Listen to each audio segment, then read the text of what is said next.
my name is Gwen. I'm a second semester senior in Metallurgical and Materials Engineering, and I'm here to show you my bladesmithing work.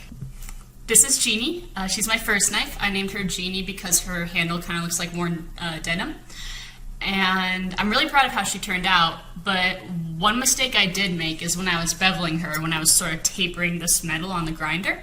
The table kept moving because I hadn't tightened the nut enough, and so the angle was slowly changing, getting more and more steep.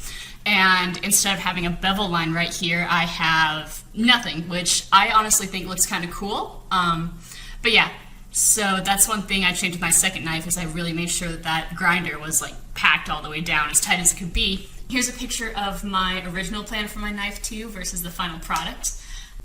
I chose to go with a modern tanto style for my second knife because I figured it's bladesmithing. I have access to all this super cool equipment, and I don't know I'll have access again, so I might as well make like my fantasy knife. Like every time I see a straight angular knife in media, it's just so pretty to me.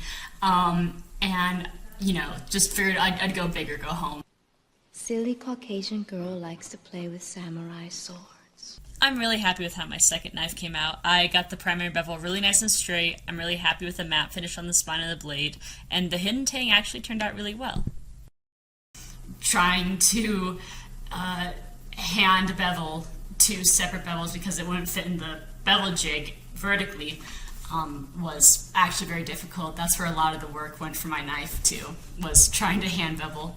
Both my first and second knife were made out of O1 tool steel. My first knife because that's the material they give you to work with for your first knife, and then I chose it again for my second knife because originally I wanted to work with A2 air quench steel because I wanted a long knife that was going to be too big to fit in the quench bucket.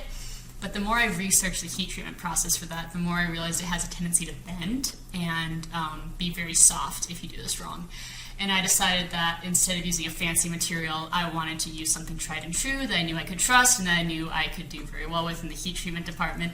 And I got very high hardnesses for both my knives, like mid 60s, high 50s, so I was very happy with how they turned out material-wise. I can't recommend taking bladesmithing enough.